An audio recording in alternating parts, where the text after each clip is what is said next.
President Jacob Zuma, you have been the South African president for nearly 10 years. We expected a leader that could deliver. We expected transformation. We are still waiting. You promised more jobs, improved education, health and safety, and reduced poverty. Each year you paint a picture of prosperity for our country and entice us with false hope.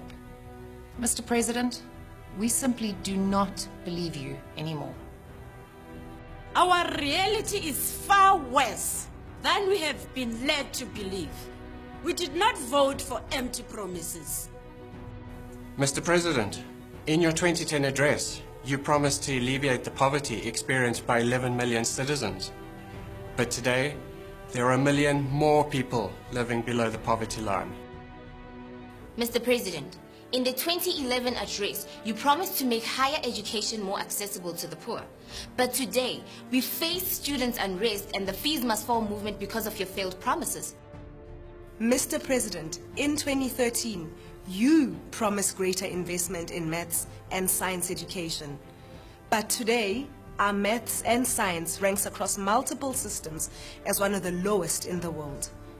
Mr. President, how are we to compete on the international stage if our own government doesn't address the basic education needs of its people? Why are our classrooms overcrowded and our children studying without textbooks? We deserve better.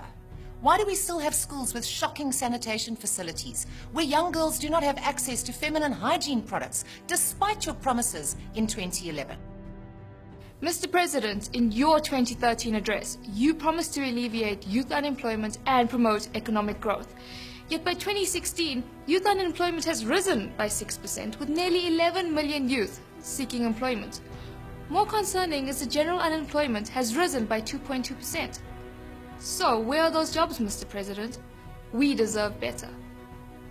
Our GDP is floundering at 1%, while other countries are growing.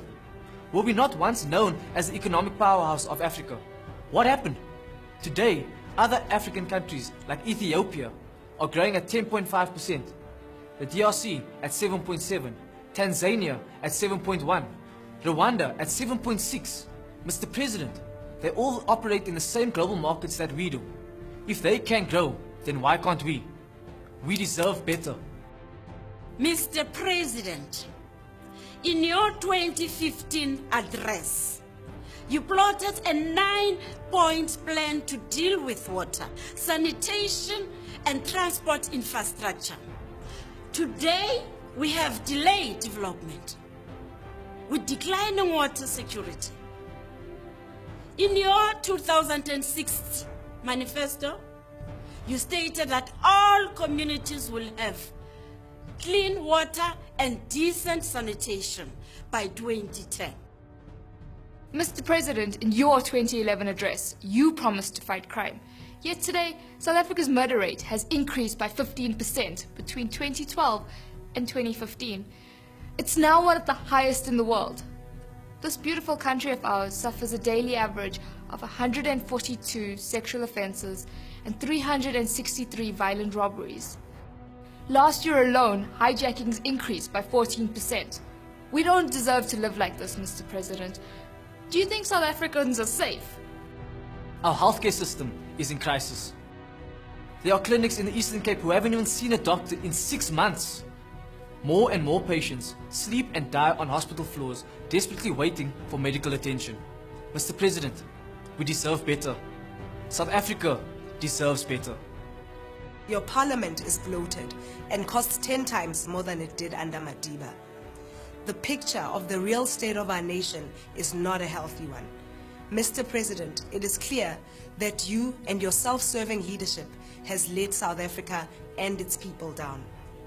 You have failed to deliver on your promises. You have lost our respect. From today, we, the people of Mzansi, will begin to take back our nation. We will no longer stand back and watch you promise transformation, yet you continue to take our country on a path towards a failed state.